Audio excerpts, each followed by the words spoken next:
Hi, I'm Gary Kasparov, and I'm here to answer your chess-related questions from Twitter. Why do all, chess players point at pieces, squares with middle finger? Do we? I'm not sure. I never paid attention to that fact. Maybe we have to ask a psychologist to see enough samples for us to come up with such a definite conclusion. Bishop or knight? Depends if you're religious or not.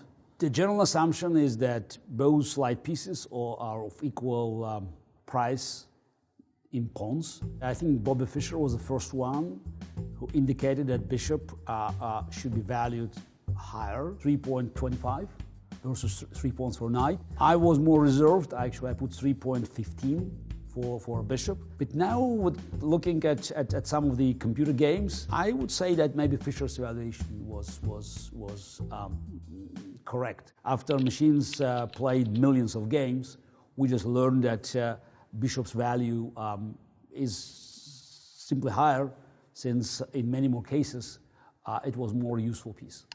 Do I have to develop all of my minor pieces before activating my queen? The answer is yes.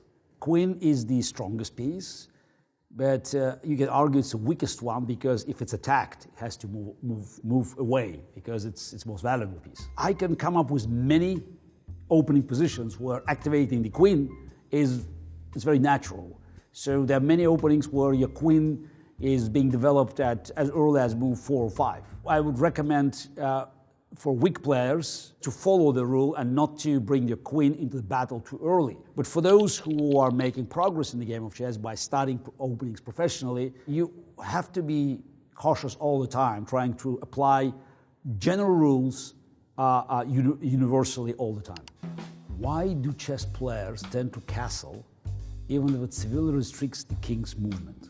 King safety is a #1 priority. And obviously, after castle, you remove king from the vulnerable position in the center. So restricting the king's movement is not as dangerous as leaving your king in the open. You are in doubt and you want to castle, but short or long, in 1 or 2. It depends on your mood. I would say if you castle short, it's a roughly even game, but you cannot expect to gain an advantage. So castling long is more aggressive, more ambitious, but it's riskier. Now with the second one, Black has a very comfortable game. They can simply castle short and they have excellent position. I would probably go short castle, but maybe it's my age talking. What is your favorite gambit opening in chess with A, white, B, black? I don't think gambits are just offering you an advantage against a well-prepared opponent. I loved Evans' gambit. I played quite a few games, and some of them were destructive wins. Now with black, I played a couple of times Volga gambit, Benko gambit, as is known in the free world. I can hardly think of any real gambits with black except the Benko gambit, where you can that you can employ at the professional level. Mr. Kasparov, in your expert opinion, why doesn't Anand or Carlsen, for that matter, ever use something wild like King's Gambit? Because it's wild. Players at that level, they don't play wild openings in serious games. I can tell you spend a lot of time analyzing it, and it always ends up with negative results. So that's why, if you are a big fan of the King's Gambit, I wouldn't recommend you holding your breath expecting Carlsen or other top players employing it in the top tournaments. On another note, do you advocate Evans' Gambit versus a stronger player, or will it be crushed these days? It's hard to say no for Evans' Gambit, because I won quite a few games. Very memorable one against Vishy Anand in 1995, the first time I used Evans' Gambit. So for strong player, someone who is known for his or her preparation, I think you have to be very cautious by making such a choice. It depends very much on what you mean saying strong player. So, because we can disagree on the definition. Though I think that if you want to play such a sharp opening as Evans' Gambit, sacrificing a pawn at move 4, you are not thinking of equalizing. You're thinking about taking initiative and crushing your opponents. So again, it's up to you, but just bear in mind, that Evans' Gambit has disappeared completely from the games of the top players. Can anyone recommend a good book on chess endgame? Mark Dvoretsky's book, Endgame. It helps strong players to become stronger. So I enjoyed reading the book, and you can always learn something from there, even if you are weak, relatively weak player, or a very strong one.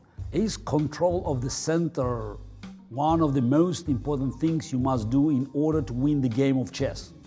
Yeah, it is very, very important, but I can give you many examples where you control the center, but your king is being mated. I would strongly recommend that you put king safety as a #1 priority. Tech AI types as a genuine question. How much should we read into the ability of a computer to quickly get really good at chess or Go? It's impressive, but it's also about logic and involves very constrained and ultimately limited choices.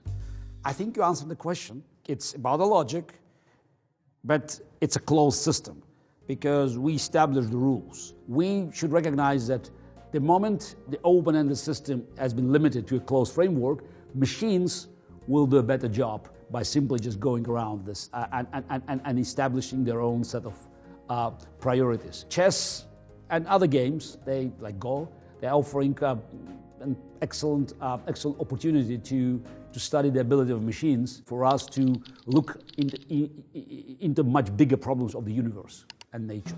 Learning chess. Why does the horsey one move so crazy? Why not straight lines like castle head?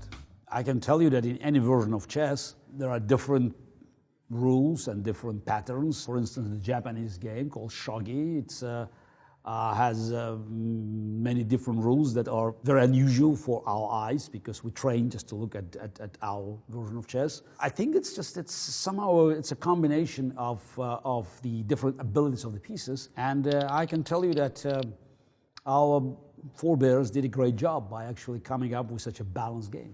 Thank you very much for asking all these questions. They were very different.